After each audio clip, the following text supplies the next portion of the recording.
Hey guys, so we showed an ugly long-term chart and an area that we needed to hold on the Dow Jones Industrial Average. We closed right on it. I want to kind of show you something positive here, and this is what I've been looking at. This is an Amazon long-term chart, and this is how a stock should act. And we always use 4 days under, 4 days over a trend line before we determine a long-term directional change.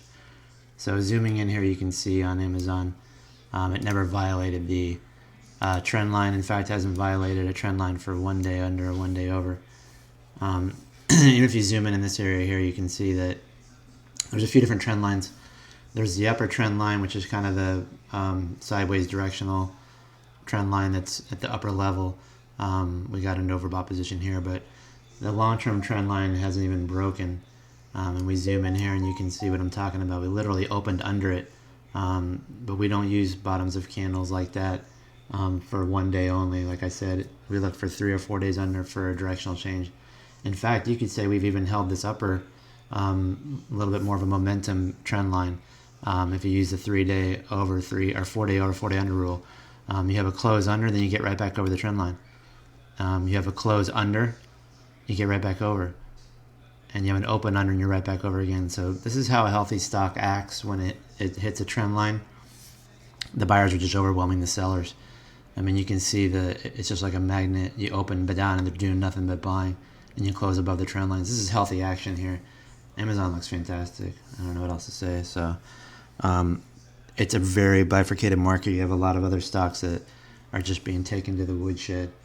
I bought some UAL today, and more of a very speculative buy. I'm not recommending this by any stretch of the imagination, but you literally have to go back 15, 20 years on UAL to even see this price action that we're seeing around $21. It's almost back to, let's see here, back in 2013, I guess, you start this consolidation channel before you break out at 26. I mean, we blew through 26 like a hot knife through butter. Now we're in this range here.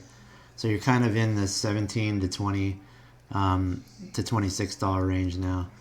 And we're probably going to waffle around in here for a while until this thing gets sorted out. So I would say that 25, 26 area is going to be your new point of resistance on the long-term chart. But look at this. All this years of stuff undone in like 10 trading days, 13 trading days. I mean, it's insane. Look at the IWM. Small caps, which are pretty vulnerable here.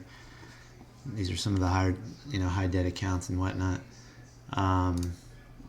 Look at this long-term chart. Talk about scary. Literally undone in a matter of 10 trading sessions, 14 trading sessions. Look at that, all the way back to the V. We needed to close above a line 2 there, and it didn't. It closed just below it. Let's see if it stays under for 4 days. But look at this just coming undone, man. Look at the downward trajectory on the MACD. It's unbelievable.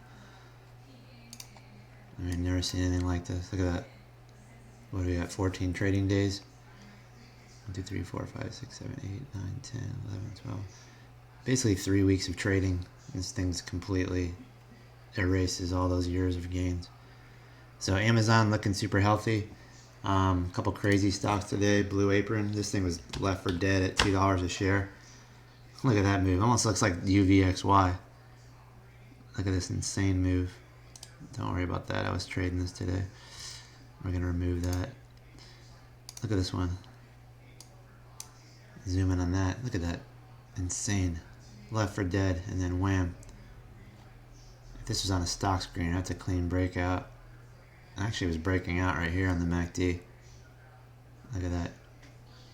Straight line across at $2. You zoom in on that. Your MACD actually crosses over right here, then you have a retest. I know this is hard to see up close, but you break above and then you retest that $2 area, and then it's off to the races. Still money to be made in places in this market. Who would have thought it would go to $20 a share just about? It's insane. Anyway, let's see what tomorrow brings. Pretty crazy day. I'll add some more videos if I find anything interesting.